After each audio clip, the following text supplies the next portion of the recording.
कभी कभी हम कुछ डिसीजंस को लेके इतना कंफ्यूज रहते हैं कि उनके बारे में कई महीनों तक सोचते रहते हैं। जैसे should I stay, should I leave, should I take this opportunity, should I takes them, और should I give this thing another chance.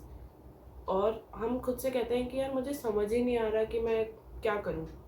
लेकिन what if I tell you that you are not confuse, deep down you have the answer, बस तुम्हें वो answer पसंद नहीं है। So sometimes you don't need the clarity, you just need the courage to accept that clarity that you already have. So hi guys, this is Sia and welcome back to my channel, and today I'm going to talk about that you are not confused, you just don't like the answer. So let's get started. Imagine एक लड़की है, वो relationship में है, relationship perfect नहीं है और उसे भी पता है कि वो काफ़ी टाइम से परफेक्ट नहीं है, ना हेल्दी कम्युनिकेशन है, बार बार वो सेम चीज़ों से हर्ट हो रही है, बार बार सेम पैटर्न्स रिपीट हो रहे हैं। और जब भी उसकी बेस्ट फ्रेंड उससे पूछती है कि आर यू हैप्पी, तो वो कहती है I don't know, maybe I am expecting too much, he is going through a lot and maybe I should give some more time, और maybe I need to figure out for a while. So वो ये बोल के उस decisions को नहीं लेती जो उसे लेने चाहिए, और वो हर बार यही सोचती है कि यार मैं क्या करूँ, मुझे स्टे करना चाहिए इस रिलेशनशिप में या नहीं। तो एक बार उसकी फ्रेंड ने उससे ये पूछा कि अगर कभी भी ये चीज़ें चेंज नहीं होगी तो फिर भी तुम इस रिलेशनशिप में स्टे करना या रुकना चाहोगी कि नहीं। एंड देन शी रियलाइज कि उसे आंसर तो काफ़ी टाइम पहले से पता था। प्रॉब्लम ये नहीं थी कि उसके पास आंसर नहीं था, प्रॉब्लम ये थी कि वो उस आंसर को एक्सेप्ट नहीं करना चाह रही थी। और ये सिर्फ हम रिलेशनशिप में नहीं, करियर में भी करते हैं। जैसे तुम एक जॉब में हो जिसमें तुम महीनों से खुश नहीं हो, हर संडे नाइट को तुम्हें एनजाइटी होती है, मंडे मॉर्निंग उठने का मन नहीं करता, फिर भी तुम खुद से यही कहते हो कि नेक्स्ट मंथ बेटर होगा, नेक्स्ट मंथ शायद मुझे प्रमोशन मिल जाए, या फिर मैनेजर चेंज हो जाएगा कुछ टाइम बाद, या फिर अभी क्विट करना रिस्की है। और ऑब्वियस सी बात है, रिस्क है, बट इसका मतलब ये नहीं है कि तुम कंफ्यूज हो।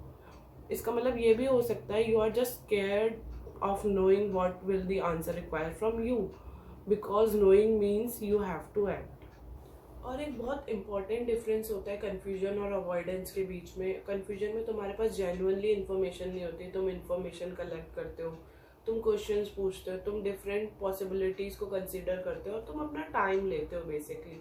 बट अवॉइडेंस के अंदर तुम्हारे पास इन्फॉर्मेशन बहुत होती है, लेकिन फिर भी तुम और इन्फॉर्मेशन कलेक्ट करते हो, तुम अपने दोस्तों से, खुद से बार बार एक ही क्वेश्चन पूछते हो, लेकिन उस सबसे कुछ चेंज नहीं होता।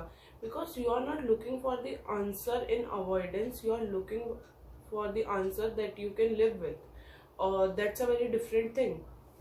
Imagine you have a friend and every time you meet them you feel drained. Every conversation becomes about them.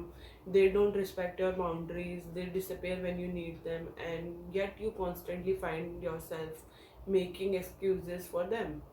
And whenever someone asks, maybe this relationship or friendship isn't, good for you, and immediately you say no, they are good person, maybe they are going through something, and we have been friends for so long, and maybe I'm just being sensitive now.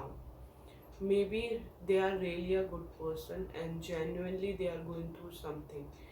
But the question is this relationship or friendship good for me? That's the difference.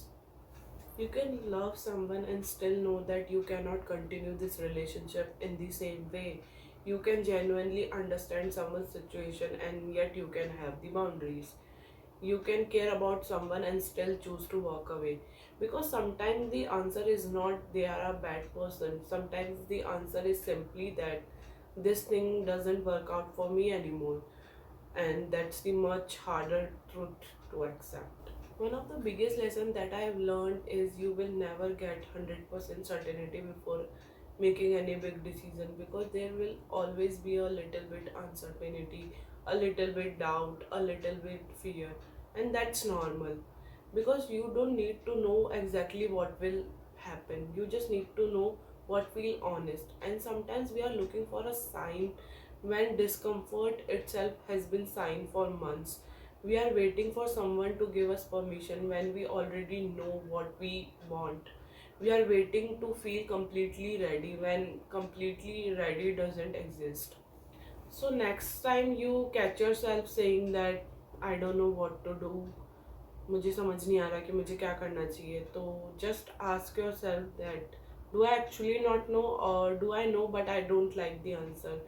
Because clarity हमेशा peaceful नहीं होती, clarity कभी कभी बहुत ज़्यादा terrifying भी होती है. और वो स्टिल क्लैरिटी है लेकिन, और ये बहुत हार्ड है एक्सेप्ट करना.